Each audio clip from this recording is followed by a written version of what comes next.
and outer space. Now, SpaceX has named the first person to take a trip around the moon since the 1970s. Elon Musk's space transportation company has revealed its first private passenger.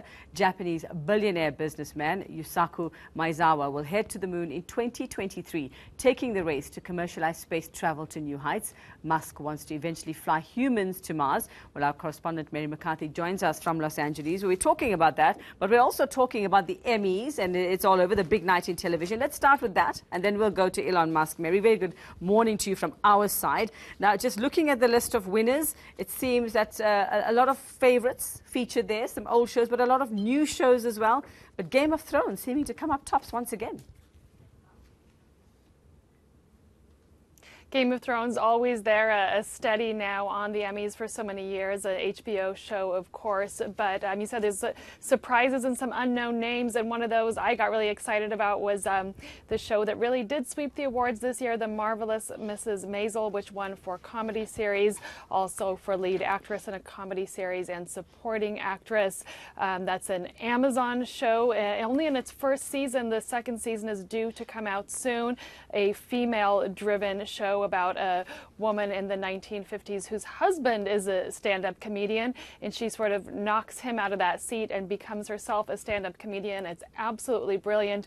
Much deserved award there for Rachel Brosnahan and for her co-workers. So I would say that was the excitement of the night, on a night that wasn't as politically driven as some of these awards shows we've seen. Certainly mentions of the upcoming elections, mention of race and gender, but really sort of a lighthearted night here for the Emmys. Now, I was particularly upset. I didn't see The Handmaid's Tale featuring widely there. I think it was just, what was it, one? And then, but I'm very excited about Darren Criss and the assassination of Gianni Versace, American Crime Story. I thought that was an amazing performance by him.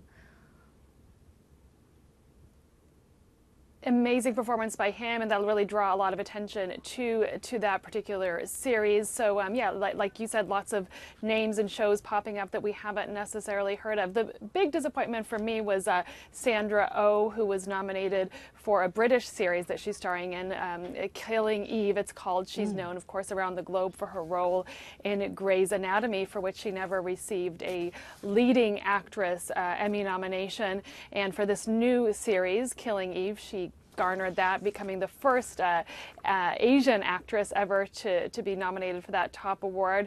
Lots of expectations that she would win it. It turned out that she did not get it, so you could sort of see the disappointment as you looked around where the camera was panning to different people's faces on social media. So much hope that Sandra Oh would get one of the top awards, and she didn't. Of course, the winner in that category for lead actress in a drama series was Claire Foy, and also a highly acclaimed Netflix series called The Crown. Me Too, did the hashtag Me Too movement feature at all in the awards last night? You know, no, it didn't. Obviously, we're in a highly political moment. So some people were wearing, for example, pins in support of Planned Parenthood, the group that provides birth control and abortions to women.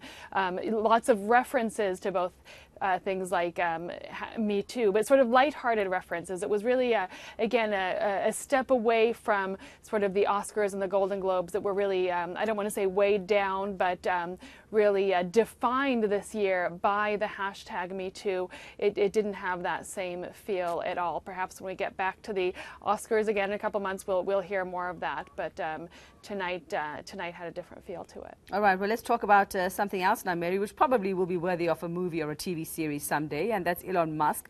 The first private passenger is Japanese businessman Yusaku Maezawa, the founder and chief of Zozo, the online fashion retailer, is going to be the first passenger heading to the moon. Now, what's been the road to this decision, and what, you know, why him? Well, we did know for some time that SpaceX was planning to announce that for the first time ever, a private citizen would be going on a space mission like this, orbiting the moon. We didn't know who it would be. Of course, Elon Musk, always making headlines, chose to announce it at the headquarters here in Los Angeles, the SpaceX headquarters, on the night of the Emmys. I don't know if he was trying to steal the attention or whatever, but both stories got an awful lot of attention. But the Japanese billionaire who was chosen for this role to be the first first private citizen to go to the moon, was there with him. He said that he always had a great love for the moon and for space, and that he obviously paid a lot of money for this. It's not a seat that was offered up for cheap or for free. He really, in some ways, you could say, went to the highest bidder. We don't know what the cost was, but he's not going alone. He's taking with him 6 or 8 artists. So it will be Yusaku Maezawa going along with a collective of artists, and we don't know much more about it at this point. You can be guaranteed we'll be hearing a lot about it over the next 5 years until this happens. Well, it's SpaceX, it's Amazon.com founder Jeff Bezos, Blue Origin, and Richard Branson also with Virgin Galactic. So it seems that we might have some choices in terms of airlines, if I had to put it that way. But, lots of people, actors and pop stars themselves, already signing up to fly, especially Virgin Galactic in a bit.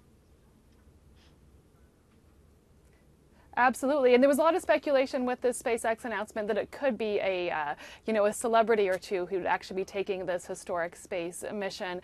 I was hoping it would be Beyonce and Jay-Z. That didn't happen. But this particular man, Yusaku Maezawa, he's pretty interesting. In addition to being a tech billionaire, he started out actually as a member of an indie rock band. He is very connected to the art world, not just music, but is a huge collector of art. So he's not someone who suddenly out of the blue announced that he's doing something with an artist collective. He's someone who has very much at his young age, I believe he's in his early 40s, is very connected to the international art world. So I predict this will be an absolutely fascinating story to follow every day until the day that they choose in 2023 to send this group of a billionaire and artists to the moon.